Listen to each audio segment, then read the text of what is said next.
Ang pag-iilaw ng mga Christmas tree ito na hudyat ng pagsisimula ng Paskuhan 2012. Senyalis na rin ang pagbubukas sa mga tiyanggi rito kung saan pwedeng makamura sa mga panregalo. Merong mga damit at sapatos para sa iba't ibang edad. Meron din mga gamit pambahay at syempre pa, mga laruan. Pati mga pagkain, pampasko na rin. Masaya lang kasi maraming tao, maraming murang mga damit, di ba? Yung 100 mo, magandang klaseng damit na, di ba? Kaya every year talaga, nandito kami. Nakakadagdag sigla sa amin, hindi lang sa amin, kundi din sa mamimili. Siyempre dahil nakakabonus yung mga tao, kaya yun, nakakabili ng marami. Unang gabi pa lang ng tiyanggi, pero siksika na.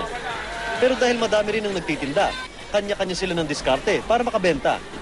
Medyo malamig ka lang sa mga customer mo, saka konting smile.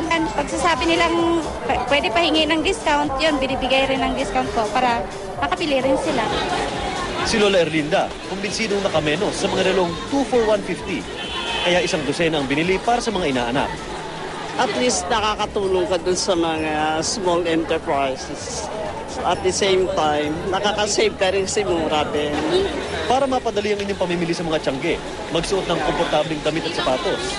Magdala lang ng sapat na pera para hindi sumobra sa budget.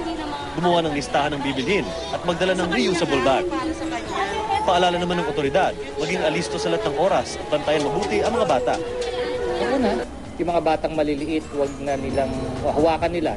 In the first place. Second, yung mga bags nila, at least kahit papano, safe nila.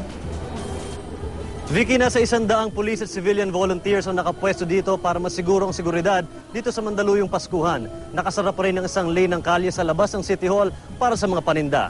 Para sa Barangay Saksi, Mark Sembrano, nag-uulat.